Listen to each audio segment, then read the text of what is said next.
இது key chicken வறுவல்.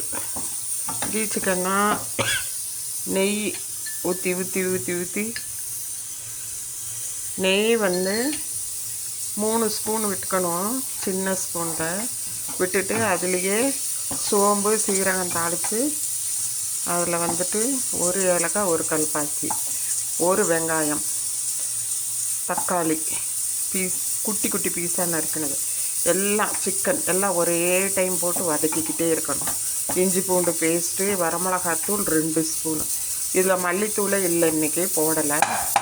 இந்த இதுக்கு மல்லித்தூள் தேவையில்லை, நைட்டு பயங்கர குளிராக இருக்குல்ல. பெப்பர் சோம்பு ஜீரகம் இடித்தது போட்டிருக்கு. அப்புறம் மறுபடியும் 1 ஸ்பூன் நெய் விட்டு கொத்தமல்லி தழை புதினா வந்து நல்லா ஒரு பெரிய கைப்பிடி அளவுக்கு போட்டேன். அது எல்லாம் நல்லா வெந்து வறண்டு இப்படி ஆயிடுச்சு. அப்படியே நெய்யிலே வெந்திருக்கு. முதல்ல குட்டி ஸ்பூனில் இந்த மாதிரி ஸ்பூனில் 3 ஸ்பூன் நெய் விட்டோம். மறுபடியும் 1 ஸ்பூன் இறக்க போகும்போது விட்டு இப்போ வரட்டியாச்சு. அவ்வளோதான். சூப்பராக இருக்கும் சிக்கன் வறுவல். கடைசியாக 2 பச்சை மிளகாய் நறுக்கி அதில் தூளாக போட்டிருக்குறோம். இனி அவ்வளோதான், இறக்கியாச்சு. ஆஃப் பண்ணிவிட்டு இதுதான் இன்றைக்கி ஸ்பெஷல் சாதத்தோட நைட்.